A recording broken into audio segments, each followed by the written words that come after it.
Tenemos 2 años de estar estudiando el ministerio de Jesús en los evangelios, más o menos.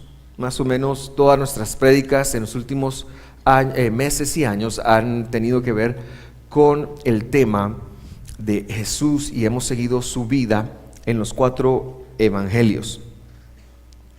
Y la verdad es que es innegable que la obra de Jesús es lo más importante que la Biblia relata, ¿verdad? Es la corona de lo que Dios ha hecho desde Génesis. La Biblia tiene una razón de ser y es la existencia de Jesús, quien viene a pagar el precio por nosotros y cómo Él nos rescata. Jesús es lo más grande de la Biblia, hermanos. Pero Jesús vino a hacer una obra temporal y a veces, cuando llegamos a una cúspide en nuestras vidas y cuando recibimos, por ejemplo, una palabra o una bendición, es más difícil mantenerse en la cúspide que llegar a ella. Y lo que queremos empezar a estudiar estos meses es cómo fue que la obra de Jesús cobra sentido para los primeros seguidores y para los que le seguimos hasta el día de hoy. Y para eso tenemos que empezar con el reino de Dios. Uno de los mensajes que Jesús más habló o anunció era el reino de Dios. Él vino a instaurar a sus discípulos, no, a unos fariseos les dijo: si yo estoy echando fuera demonios por el dedo de Dios, dice, el reino de Dios ha llegado a ustedes. Y es lo que hacía. La idea de Jesús, la idea de Dios en Génesis, cuando hace la creación, cuando Él empieza a crear en el capítulo 1 de Génesis, fue siempre tener un reino. Ese es el plan A y no hay plan B.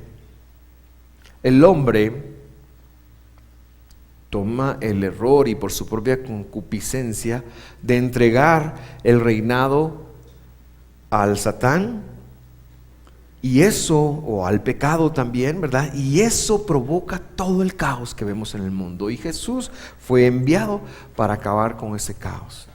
Y uno a uno sus enemigos tendrán que caer. Y dice Corintios, el último enemigo en caer será la muerte. Será la muerte. Aunque Él ya venció la muerte. Él ya venció la muerte. Qué alegre verlo hoy. Estoy alegre de verlo hoy, ¿oyó? Entonces, Jesús es el reino. Y lo que yo quiero compartirle a usted hoy es la explicación de esta afirmación. El libro de Hechos. El libro de Hechos lo vamos a leer en cómo comienza, pero antes de leerlo quiero señalar 3 aspectos. Número 1 del libro de Hechos. El autor del libro, la mayoría de estudiosos se lo atribuyen, la autoría del libro, a Lucas. ¿Quién era Lucas? No el de la Guerra de las Galaxias, ese es George Lucas. Lucas fue un médico que acompañó a Pablo en sus viajes misioneros. Es alguien que escribió 2 tratados. El primer tratado se llamó el Evangelio que lleva su nombre, y el segundo tratado es el el libro de Hechos. El segundo aspecto que quiero marcar es que estas 2 obras, para entenderlas, llevan una relación muy íntima. Lucas era un científico, un investigador, alguien que se dedicó, a pesar de no ser un testigo ocular, o tal vez lo fue, porque no lo dice, pero se ocupó de obtener la mejor información con testigos oculares de lo que Jesús vivió, y por supuesto en el libro de Hechos él fue un testigo ocular. Es amigo de Pablo, ya le dije, ¿verdad? Y el tercer hecho que le quiero decir del libro de Hechos, para que usted lo tenga como una prisma, es que Lucas es el único escritor de la Biblia que aparentemente no era israelita o hebreo, ¿verdad?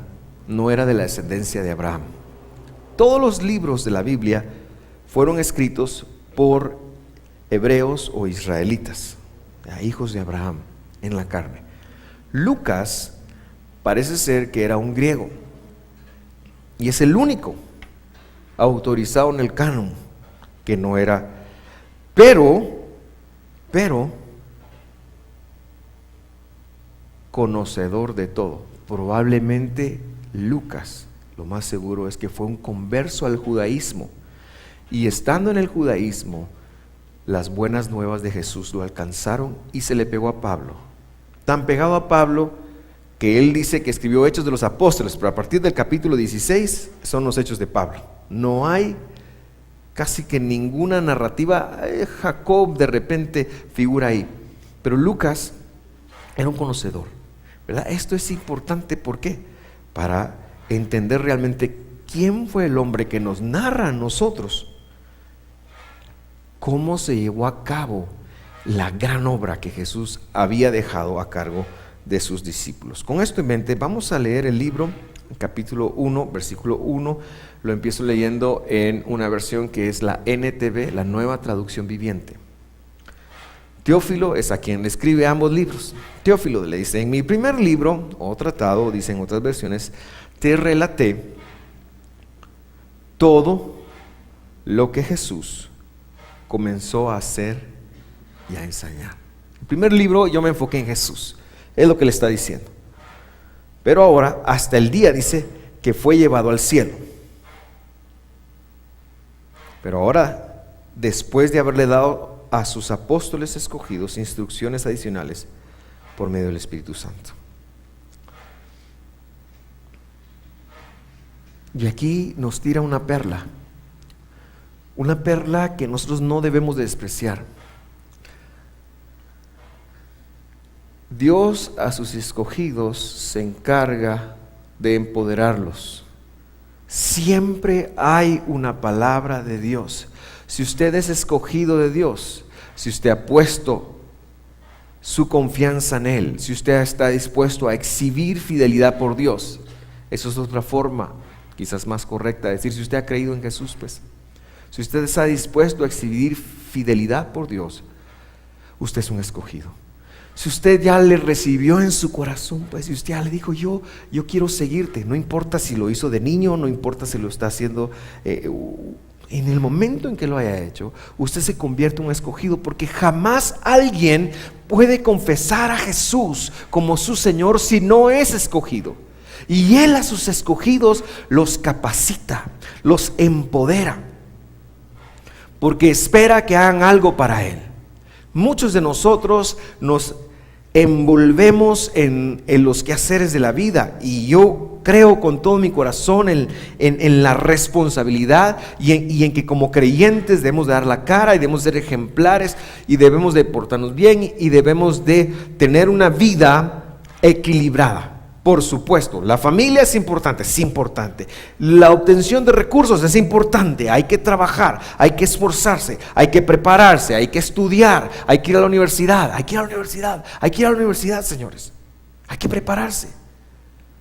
Pero lo que no podemos dejar de vista es que todo esto lo tenemos que hacer mientras entendemos que Dios tiene un propósito para nosotros, y que a donde nos sea que nosotros vayamos y estemos, Dios espera un retorno de nosotros. Dios espera que usted responda.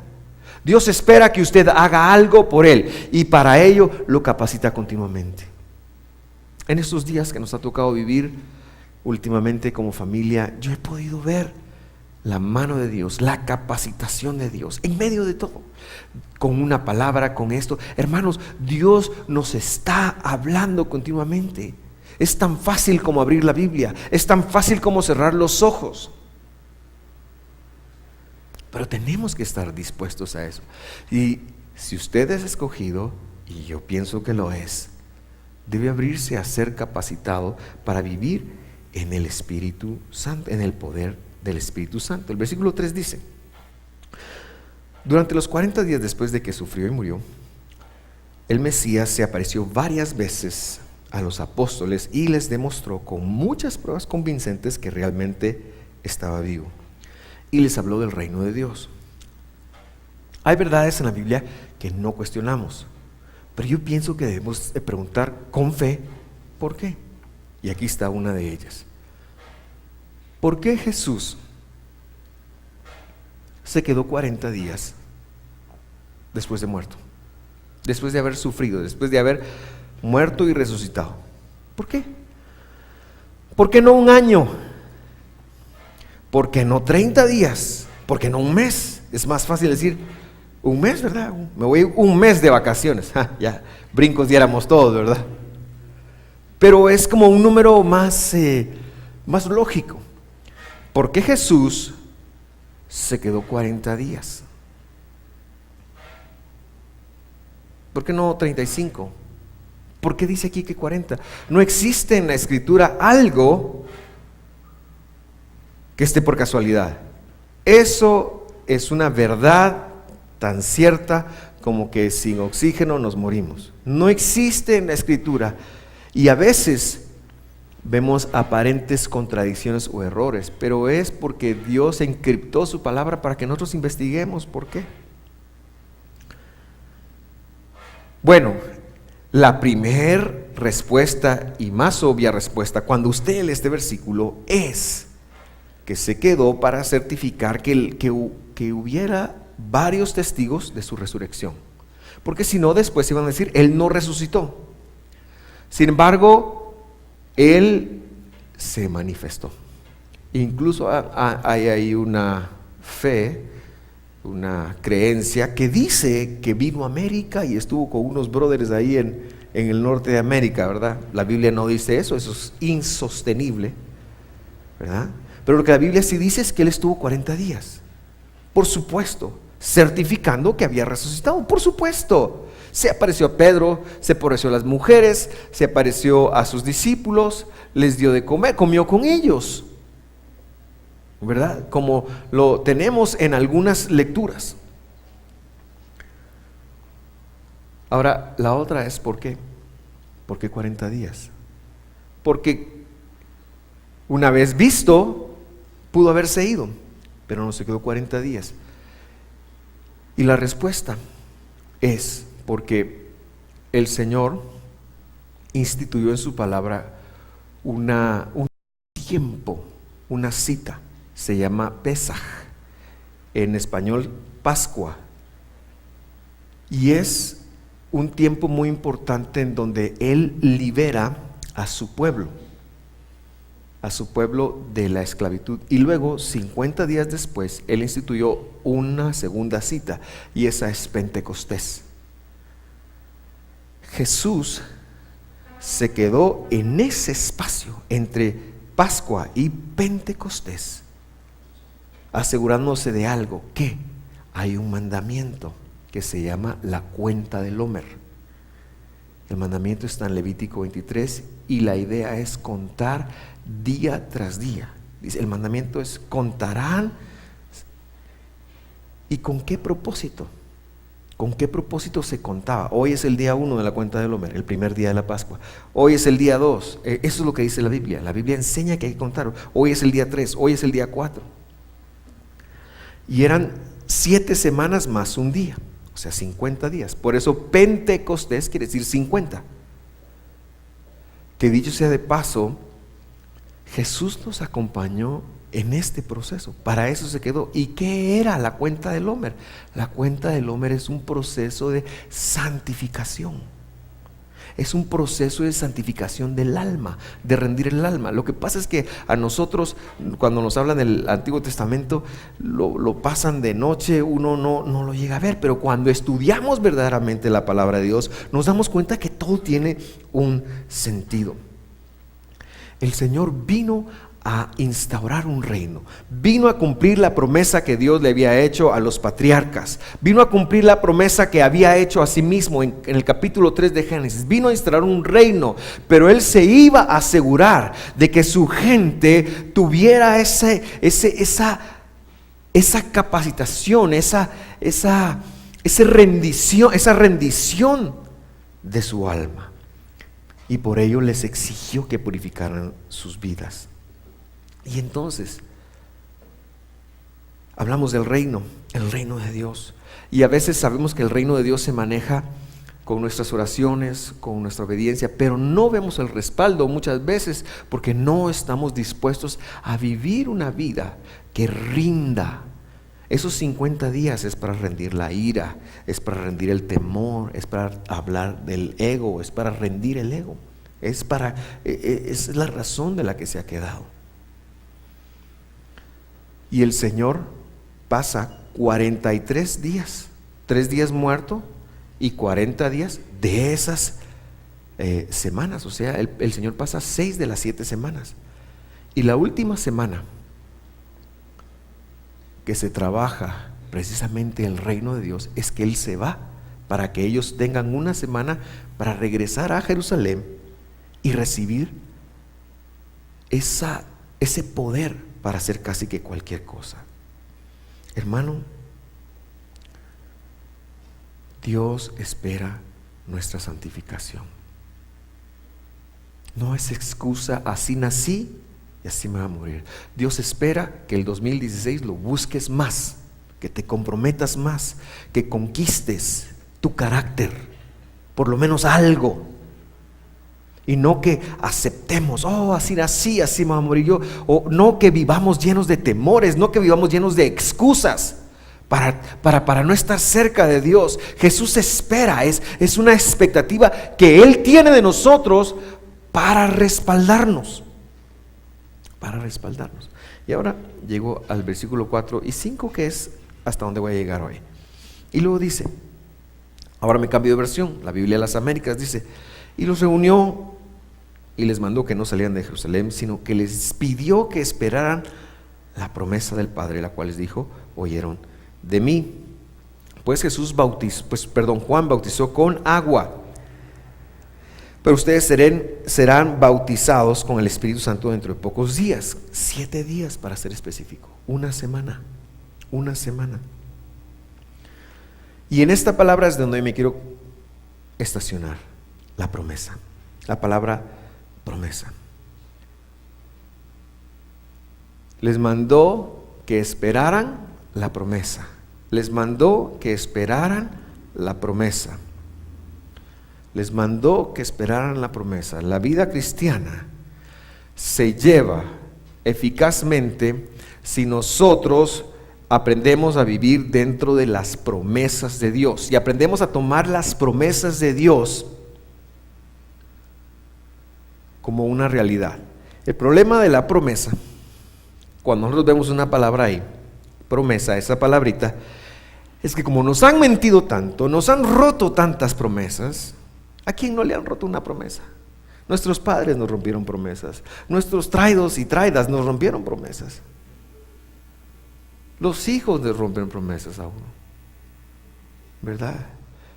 Por eso hay mucha gente que prefiere ver para creer. No, te prometo que ahora me voy a portar bien, a saber, dice uno, ¿verdad? Lo que pasa es que estamos acostumbrados a romper promesas. Pero quiero dejar claro que Dios no miente.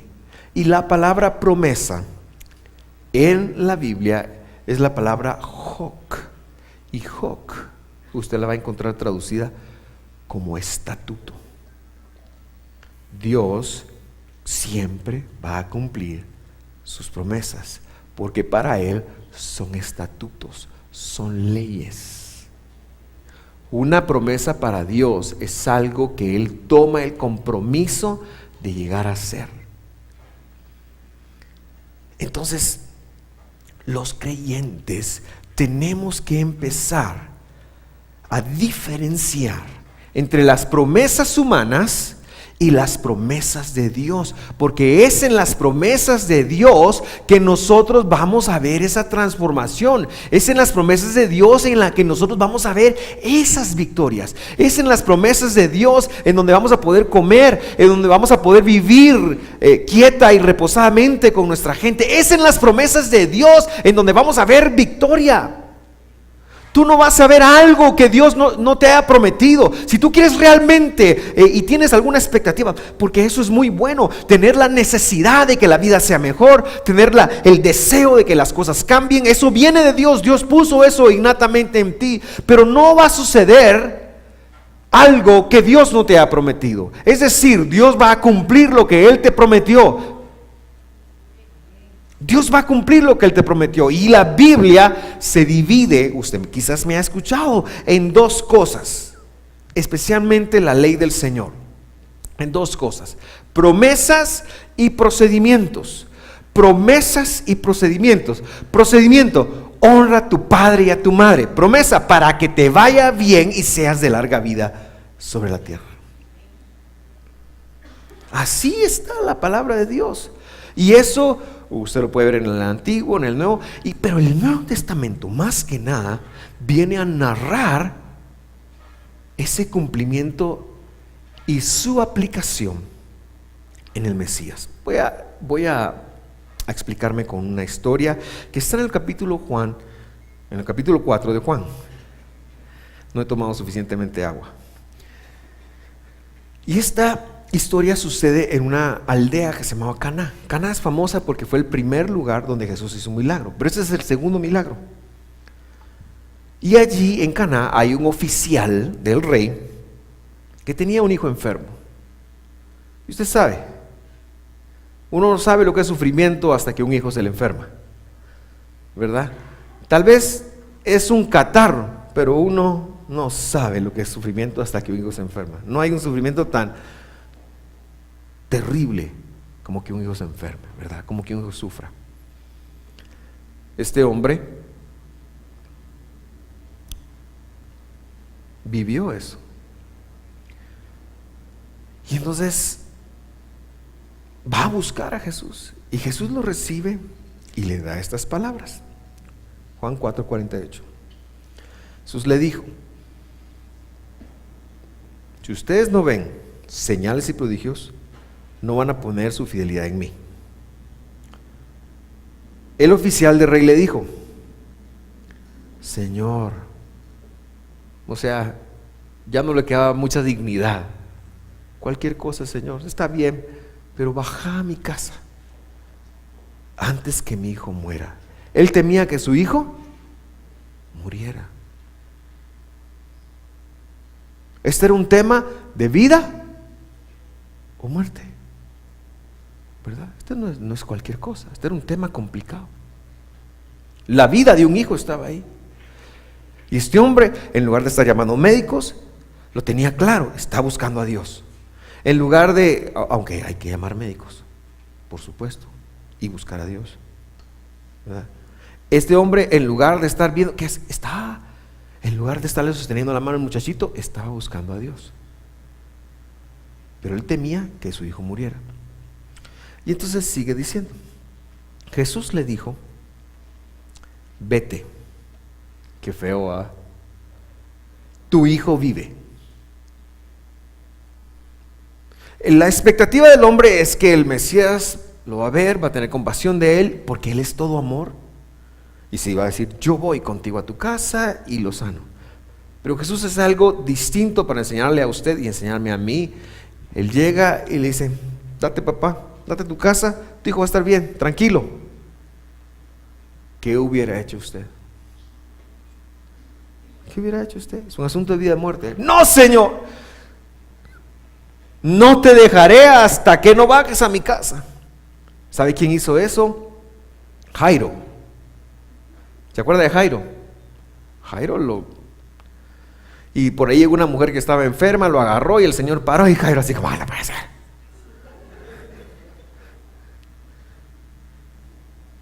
Pero Jesús le dice a este hombre: vete. ¿Qué garantía tenía ese hombre? Aquí hay una promesa. Vete, le dice, tu hijo vive. Ese hombre ni su nombre dan, pero dice que se fue. Y mientras bajaba, a lo mejor estaba Jesús en alto y él iba en una bajadita, sus siervos le salieron al encuentro y le dijeron que su hijo vivía. Entonces les preguntó a qué hora había empezado a mejorar, y le respondieron: ayer a la hora 7:a se le quitó la fiebre. Imagínese usted, él estaba a 24 horas de Jesús. Estaba en una distancia. Yo me imagino a 30 minutos de camino el Señor me dijo que mi hijo va a estar bien, pero ¿y qué si no? ¿Y qué si me estaba vacilando? Algunos hacemos así, ¿verdad? Algunos pensamos, sí, Dios hace milagros y todo, pero a mí no. La vez pasada que yo le pedí no me dijo lo que yo quería. Yo estoy seguro que ese hombre tuvo que enfrentar la duda mientras bajaba, mientras descendía. Esa palabra es muy interesante porque no es de un aspecto físico, es de un aspecto espiritual. No hay lugar más alto, dice la canción, que estar a sus pies, que estar en ese momento de oración. Y ahora que uno ha pedido y que uno le ha creído a Dios y que uno está cerca de Dios, ahora tiene que descender a la realidad. Y ese hombre descendió a la realidad y venía, y seguramente hubo muchos pensamientos tormentuosos que lo enfrentaron, que lo acosaron, y el hombre iba y yo me imagino, yo lo hubiera hecho así: no, mejor me regreso con Jesús y me lo traigo. Bueno, yo soy amigo del rey, tal vez lo puedo llevar a la fuerza, le voy a poner una espada, le voy a poner una citación y me lo voy a llevar. No, pero es que él dijo, no, yo tengo que creer. Pero es si no, y después, ¿qué chance tengo yo? A lo mejor se va a ir, después se va a esconder de mí. Eso sí, si mi hijo se muere, yo un día me lo voy a quebrar. Seguramente, si ese hombre era como usted y como yo, enfrentó la duda. Porque el lugar de fe es el lugar más alto, el lugar donde le pedimos a Dios: Señor, ayúdame con tal cosa. Es el lugar más alto. Cuando uno sale de ese round espiritual, uno está descendiendo, y el hombre está descendiendo. Y le respondieron ayer a la hora séptima. El padre se dio cuenta que fue la hora que Jesús le dijo: tu hijo vive. La pregunta es: ¿cuál era la promesa aquí? La sanidad de su hijo. ¿Qué tuvo que hacer el hombre para vivir la promesa? Tuvo que caminar, tuvo que hacer algo. Nosotros queremos que Dios haga sin que nosotros hagamos. Nosotros muchas veces queremos que Dios actúe sin nosotros actuar. Toda promesa de Dios tiene que ir acompañada de una exhibición de fe. Toda promesa de Dios, todo lo que tú decidas tomar de tu vida y creerle a Dios, debe de ir acompañada de una exhibición personal de fe. Es decir, toda petición y tú le digas: yo creo, Señor, en el nombre de Jesús, y lo recibo en el nombre de Jesús, o pasas al altar y yo lo recibo en el nombre de Jesús y te creo, Señor, debe de ir acompañada de una acción. Eso es lo que la Biblia nos está enseñando. ¿Cuál es la promesa aquí? En el versículo que estábamos viendo, que seríamos inmersos en el Espíritu Santo. Ahora déjeme decir algo rapidito de esa promesa. Juan bautizó. A nosotros no nos dice mucho eso, pero Juan lo que hacía es que sumergía a las personas en agua, y eso tenía una implicación. Yo casi no bautizo gente, pero me pasó una vez que hubo alguien que me pidió que lo bautizara, y yo tenía en mi corazón, en el nombre del Padre, Hijo y del Espíritu Santo, dejarlo ahí en el agua.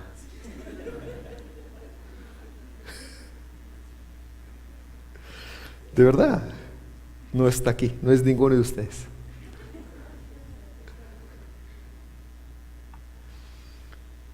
Porque la enseñanza es que cuando uno está inmerso en agua, todo es agua. Uno puede respirar, uno no puede no puede, uno está dependiendo. Hace algunos años, en el Caribe guatemalteco, fuimos a surfear, y muy bonito, vimos algunas mantarrayas, algunos pececitos muy bonitos. Y yo tengo un cuñado, ese que, bueno, todos los cuñados son medio atarantados de todo el mundo, ¿verdad? Yo soy cuñado de alguien, pues debo ser atarantado. Dios mío, ese fue un rema. Pero uno de mis cuñados, creo que es familiar tuyo, para no decir nombres. No era él, era otro. Ya solo me quedan dos. Que vio un tiburón, sí. Pero miren, hermanos, ese hombre como Aquaman, ¡pum!, en el barco. ¿Cómo le hizo? No lo sabemos.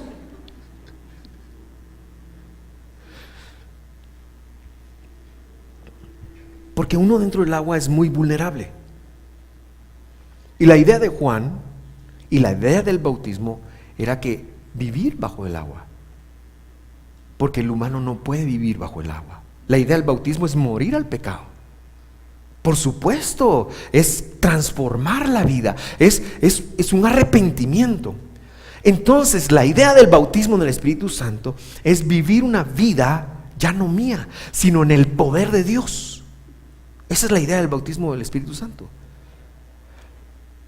La promesa que Jesús le había hecho a sus discípulos era que ellos no iban a vivir una vida como la que habían acostumbrado, igual que lo es para usted e igual que lo es para mí. Es un cambio de vida como de una vuelta de calcetín. La promesa del Espíritu Santo era transformación de vida, era ser una persona distinta, era conquistar mis malas cosas, era vivir una vida en donde yo hablo la palabra y las cosas suceden. Vivir una vida en donde verdaderamente yo actúo la palabra y milagros se dan.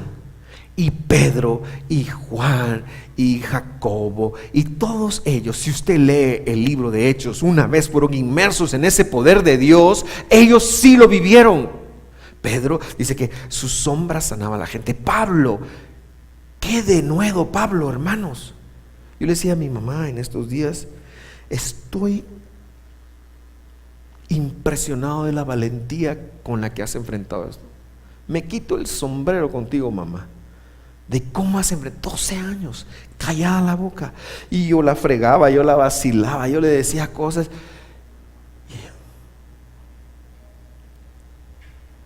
¡Qué valentía! Bueno, eso solo es un don del Espíritu Santo.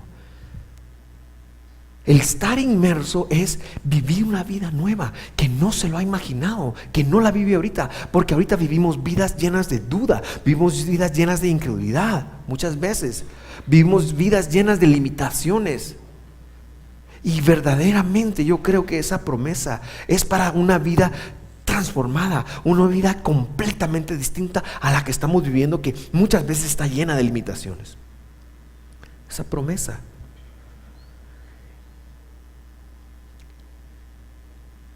Inmergidos en poder. Pero la Biblia es su mejor explicadora. Y yo quiero que usted vea qué es lo que Jesús prometió, pero lo que dice Jeremías. Jeremías 31-33 dice: estableceré un pacto de nuevo con la casa de Israel y con la casa de Judá. El 31, ese me lo sé de memoria.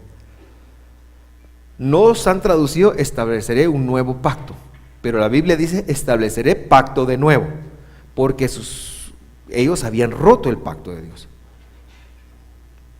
Sí, cuando hablamos de nuevo pacto, estamos hablando del pacto de nuevo, que no se nos olvide las promesas de Abraham para nosotros hoy. Y entonces llega el versículo 33 y dice: este es el pacto que haré con la casa de Israel.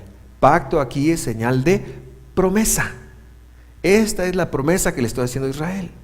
¿Qué es lo que venimos viendo? Después de aquellos días. ¿A qué días se refiere? Se refiere después de cuando Jesús dio su vida por nosotros. Pondré mi instrucción. Ahí dice instrucción. Traducen ley, pero dice instrucción. Pondré mi Torah, se lo digo en hebreo, dentro de ellos, y sobre sus corazones la escribiré. Y luego dice: y yo seré su Dios y ellos serán mi pueblo. Eso es el reino de Dios.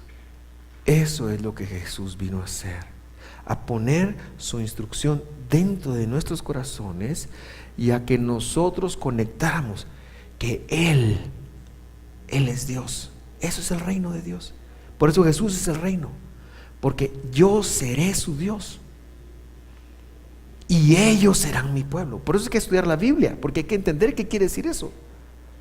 Pero esta es la promesa más grande: yo seré su Dios y ellos serán mi pueblo. Sí, un tal Vladimiro Efraín Vázquez Avelar, de número DPI 2351-08906-0101.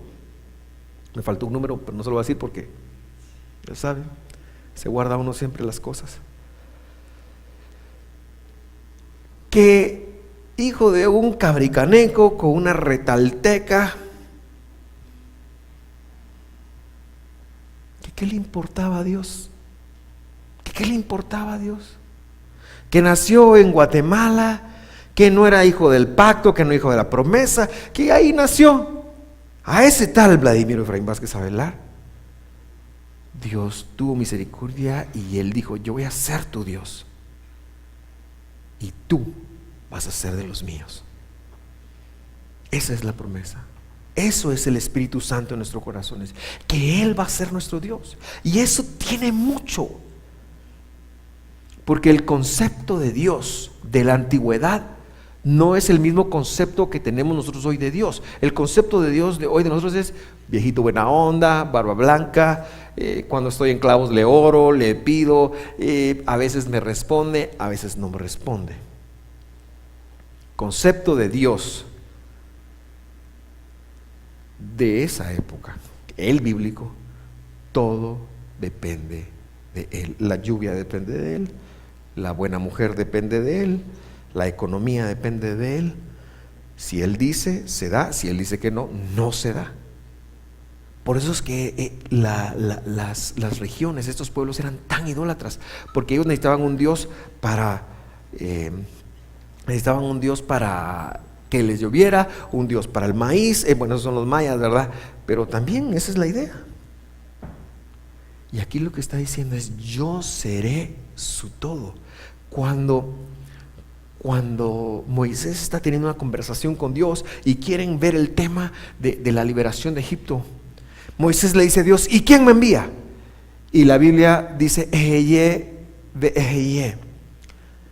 Y un pilas puso ahí: yo soy el que soy. No, ahí dice: yo seré el que seré. Ejeye de Ejeye. Yo seré el que seré. ¿Y qué le está diciendo Dios a Moisés? Yo seré lo que mi pueblo necesite con tal de sacarlo. Dios es todopoderoso, Él es bueno y Él quiere hacer una transformación de nuestras vidas. Por eso, hermanos, Jesús es el reino. Por eso poner nuestra confianza en su fidelidad es el reino. Hermano, no tienes que buscar más allá. Pon tu confianza en Jesús. Jesús es Dios encarnado, que se vino a ser hombre. Jesús es Dios, tan Dios como el Padre, hermano, porque son uno.